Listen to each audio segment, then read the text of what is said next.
দর্শক, প্রধান উপদেষ্টার বাসভবন অভিমুখে কিন্তু এই মুহূর্তে রওনা হয়েছিলেন ভোলার যেই সাধারণ মানুষ রয়েছে তারা আমরা এই মুহূর্তে দেখতে পাচ্ছি। তারা কিন্তু পল্টন মোড় অব্দি এসেছেন এবং আইন শৃঙ্খলা বাহিনীর সদস্যরা কিন্তু এই মুহূর্তে তাদেরকে সাথে নিয়ে কিন্তু সামনের দিকে এগিয়ে যাচ্ছেন এবং আইন শৃঙ্খলা বাহিনীর সদস্যরা যেমনটি বলছেন যে তাদের কাছ থেকে কিন্তু অল্প কয়েকজন লোকজন কিন্তু প্রধান উপদেষ্টার বাসভবনে গিয়ে সেখানে কিন্তু স্মারকলিপি প্রদান করে আসবেন। আমরা এই মুহূর্তে দেখতে পাচ্ছি ভোলা জেলায় কিন্তু উন্নত মানের হাসপাতাল এবং একটি মেডিকেল কলেজ করার দাবিতে কিন্তু সকাল থেকেই জাতীয় প্রেস ক্লাবের সামনে কিন্তু তারা বিক্ষোভ সমাবেশ করছিলেন এবং আমরা এই মুহূর্তে দেখতে পাচ্ছি তারা কিন্তু জাতীয় প্রেস ক্লাবের সামনে থেকে আবার পল্টন মোড় ঘুরে কিন্তু আবারও জাতীয় প্রেস ক্লাবের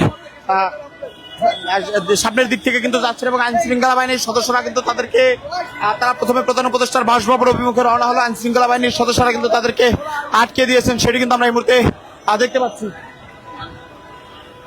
ভাই, আপনারা কোথায় রওনা হয়েছিলেন? আমরা পদযাত্রা দিচ্ছি প্রেস ক্লাবের সম্মুখে, প্রেস ক্লাব অভিমুখে। আপনাদের মূলত দাবি কি? আমাদের দাবি ভোলায় একটি আধুনিক মেডিকেল হসপিটাল প্রতিষ্ঠা।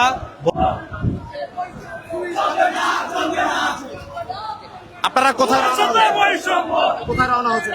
আমরা এখন প্রধান উপদেষ্টার বাসভবনে স্মারকলিপি প্রদান করব, সেই উদ্দেশ্যে আমরা রওনা হচ্ছি। আপনাদের মূলত দাবিটা কি? আমাদের 5 দফা দাবি, সেই দাবিগুলো হলো ভোলার গ্যাস ভোলায় চাই, ভোলা বরিশাল একটি মেডিকেল কলেজ চাই, ভোলা একটি পাবলিক কলেজ চাই এবং ভোলা একটি সার কারখানা চাই, ভোলা একটি পাবলিক কলেজ চাই। এই দাবিগুলো নিয়ে আমরা মূলত আজকে 5 দফা দাবি নিয়ে এই জাতীয় প্রেস ক্লাবে উপস্থিত হয়েছি। অন্তর্বর্তীকালীন সরকার কি এই আপনাদের দাবিগুলো পূরণ করতে পারবে? আমরা আশা করি সরকার যেহেতু এখন বাংলাদেশের একজন অভিভাবক, উনি আমাদের নির্বাচিত সরকারের কাছে চাওয়ার কথা না এখন যেহেতু উনি আছেন তাই আমাদের দাবি ওনার কাছে। ওনার তো দেয়ার এখতিয়ার নাই। আমরা উনি সর্বোচ্চ চেষ্টা করবে দেওয়ার জন্য। এটি তো আপনাদের নির্বাচিত সরকারের কাছে চাওয়ার কথা। শেখ হাসিনার কাছে সরকার যেহেতু এখন নাই সেহেতু আমরা তার কাছেই তো চাবো, আর কার কাছে চাবো? আমরা পূর্বে অনেক আন্দোলন করেছি, কিন্তু এখানে পূর্বে যেই রাজনীতিবিদরা ছিল তাদের কারণে এই আন্দোলনগুলো কোণঠাসা ছিল। আমরা ভালোভাবে আন্দোলন আমরা এই মুহূর্তে কিন্তু দেখতে পাচ্ছি যে ভোলা জেলার সাধারণ মানুষ কিন্তু এই মুহূর্তে আবারও জাতীয় প্রেস ক্লাবের সামনে থেকে কিন্তু প্রধান উপদেষ্টার বাসভবন অভিমুখে রওনা হয়েছিলেন এবং তাদেরকে কিন্তু পল্টন মোড়ে কিন্তু পুলিশ আটকে দিয়ে কিন্তু তাদেরকে আবারও জাতীয় প্রেস ক্লাবের সামনে কিন্তু নিয়ে যাচ্ছেন এবং মূলত তাদের মধ্য থেকে কিন্তু বেশ কয়েকজন গিয়ে প্রধান উপদেষ্টার বাসভবনের সামনে গিয়ে কিন্তু সেখানে স্মারকলিপি প্রদান করে আসবেন। আমরা এই মুহূর্তে দেখতে পাচ্ছি। আপনারা কোথায় রওনা হয়েছেন? আমরা এখন আমরা জ্বালানি উপদেষ্টা বরাবর এখন স্মারকলিপি প্রদান করব। আমাদের যে দাবিগুলো তার ইতিমধ্যে তার জানা আছে এবং 28 তারিখ আগামীকাল তার সাথে আমাদের এটা নিয়ে আমাদের প্রতিনিধি টিমের বৈঠক। এটা আমাদের এতদিনের যে আন্দোলন বেগমন করার জন্য তার এবং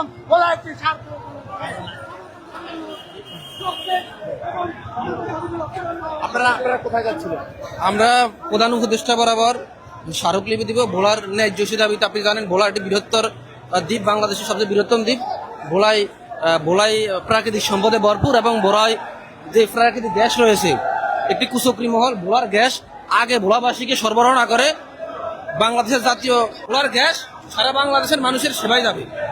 ইভেন ভোলায় জানেন ভোলা একটি দ্বীপ অঞ্চল, রাত হওয়ার পরে ভোলার সাথে সারা দেশের এটা যোগাযোগ বিচ্ছিন্ন হয়। সেক্ষেত্রে ভোলা একজন রুগী মুমূর্ষু অবস্থা থাকলে তাকে ঢাকায় বা বরিশালে স্থানান্তরিত করা অনেক ক্ষেত্রে সম্ভব হয় না।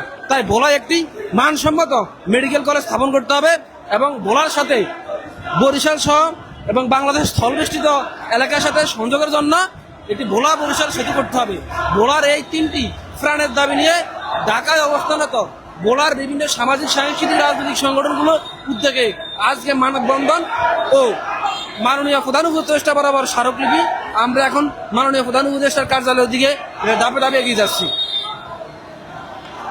দর্শক, তারা যেমনটি বললেন যে তারা কিন্তু প্রধান উপদেষ্টার বাসভবন বরাবর কিন্তু স্মারকলিপি নিয়ে তারা যাচ্ছেন এবং তাদের যে ভোলায় একটি উন্নত মানের হাসপাতাল প্রতিষ্ঠা, একটি মেডিকেল কলেজ প্রতিষ্ঠার দাবিতে কিন্তু তারা মূলত আজকে এই সমাবেশ করছেন এবং প্রধান উপদেষ্টার বাসভবন বরাবর কিন্তু তারা রওনা হয়েছিলেন এবং তাদের যেই দাবিগুলো রয়েছে সেই দাবিগুলো কিন্তু প্রধান উপদেষ্টার আর বাসভবনে এখন কিন্তু লিখিত আকারে উপস্থাপন করবেন তারা, এমনটি কিন্তু আমরা জানতে পেরেছি। আমরা এই মুহূর্তে দেখতে পাচ্ছি তারা কিন্তু একটি বিক্ষোভ মিছিল নিয়ে কিন্তু এই মুহূর্তে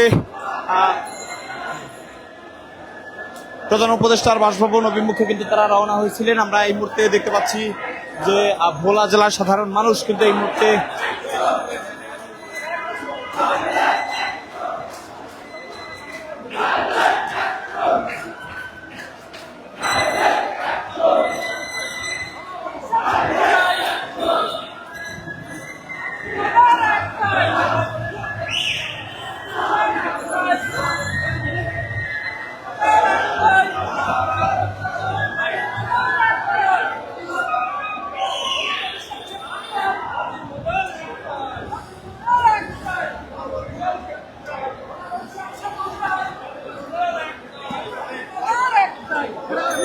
দর্শক এই মুহূর্তে কিন্তু দেখতে পাচ্ছি যে জাতীয় প্রেস ক্লাবের সামনে কিন্তু তারা রয়েছেন।